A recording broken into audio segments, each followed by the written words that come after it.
कन्हैया लाल की पत्नी के आंसू रुक नहीं रहे।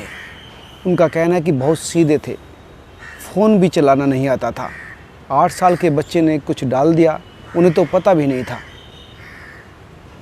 बच्चा गेम खेलता था, उसने कुछ डाल दिया और उसके बाद ये बवाल हो गया।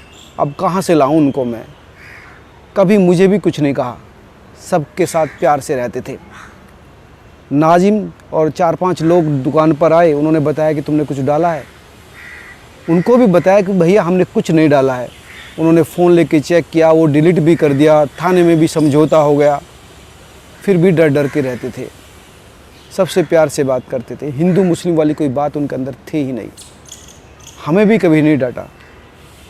दूसरे से झगड़े की तो बात ही अलग है, लेकिन उन राक्षसों ने हमसे हमारा सुहाग छीन लिया। अब कहाँ से लाऊं? एक ही बात लगातार, अब कैसे आएंगे वो? उस दिन जब ये घटना घटी उनके साथ, उनका एक असिस्टेंट था जो पिछले 10 सालों से उनके साथ था, ईश्वर, एक राजकुमार और एक और। ये सब चारों लोग दुकान पर ही थे। ईश्वर कहता है कि सेठ जी, वो अपने जो कन्हैया लाल को, मास्टर को सेठ जी कहा करते थे। सेठ जी कहते थे कि अपने ग्राहक को इतनी अच्छी तरह से कपड़े सिल के दे कि वो सज जाए, वो सुंदर दिखे। लेकिन सेठ जी को क्या पता था कि जिसका वो नाप ले रहे हैं वो उनको गठरी में, वो कफन में बांध देंगे। ईश्वर बताते हैं कि हम लोग बैठे हुए सिलाई कर रहे थे और सेठ जी छटाई कर रहे थे, किसी कपड़े को छाट रहे थे।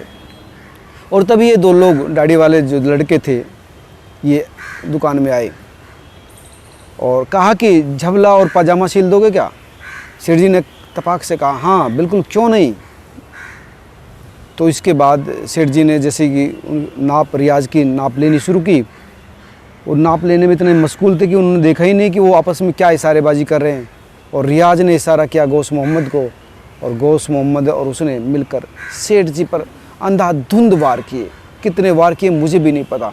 मेरे सर में और मेरे हाथ में भी, दाएं हाथ में भी चोट आई थी। और मैं पड़ोस की दुकान में भागा, तब उसने बताया कि तुम्हें भी बहुत ज़्यादा चोट लगी है। और मेरे पीछे पीछे राजकुमार भी भागा और उसके बाद हमने शोर मचाया। लेकिन तब तक वो कितने वार कर चुके थे हमें कुछ पता नहीं। दरअसल पोस्टमार्टम में ये साफ हुआ कि 26 वार किए गए थे, जिसमें से 8-10 वार तो गर्दन पर किए गए थे, यानी गर्दन बाहर कर दी थी, काट दी गई थी। दरअसल जो जुमे के दिन उन्होंने 17 जून को जो वीडियो बनाया था रियाज ने, उसमें कहा था गर्दन धड़ से अलग कर दूंगा और ये वीडियो तभी वायरल करूंगा जब इस काम को कर दूंगा। यानी वो इस तरह इतने चरमपंथी हो चुके थे, इतने नशे में थे, इतना दिमाग पर उनका जो है इफ़ेक्ट आ गया था कि वो किसी की मौत के बारे में पहले ही डिसीजन ले चुके थे 10-15 दिन पहले ही। और 10-15 दिन के बीच उनके दिमाग में एक बार भी ये नहीं आया कि जिसको तुम मारने जा रहे हो वो भी इंसान है।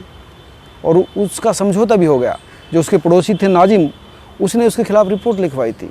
थाने में गया, थाने में जाकर समझौता भी कराया कि भैया मैंने नहीं डाली थी पोस्ट, मेरे बेटे ने डाली थी और वो गलती से चली गई थी।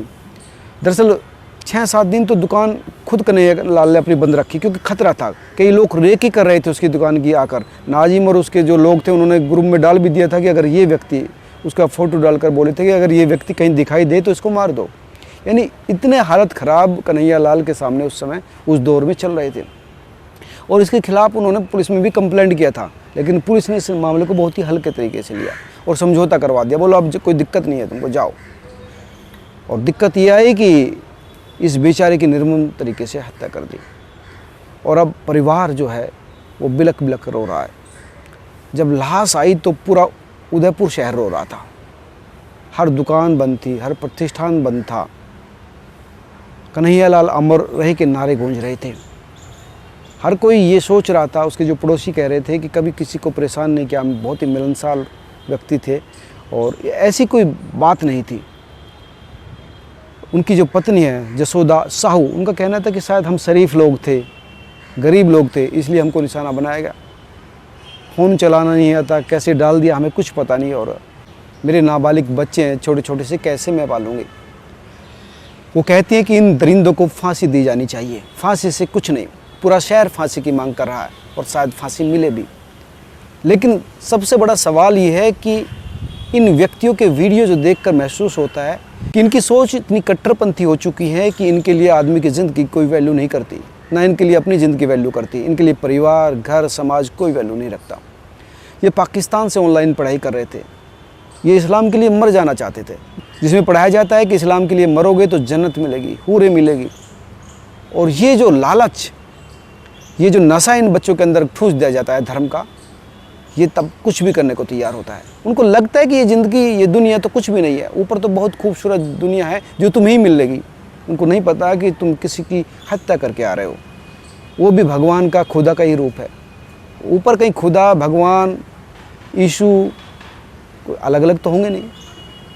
भगवान सिर्फ एक ही होगा जिसने सब पूरी दुनिया को, पूरी कायनात को रचा होगा। सोचिए, भगवान इतने विराट, इतना विशाल, पूरा ब्रह्मांड जिन्होंने रचा, कोई एक तिनके जैसा, एक क्षण मात्र, एक कण मात्र इंसानों की क्या हस्ती है?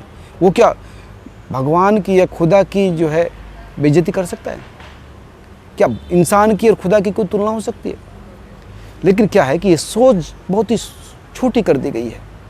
ये जो रेडिकल किया गया है, इन लोगों को कट्टरपंथ का जहर जो घोला गया है, वो भगवान को भी बहुत छोटा कर दिया गया है। भगवान और इंसान को इक्वल खड़ा करने की कोशिश की जा रही है, ये गलत है। जब आप विस्तृत रूप में धर्म को समझेंगे, सोचेंगे, तो कोई भगवान की बेइज्जती करने लायक है ही नहीं।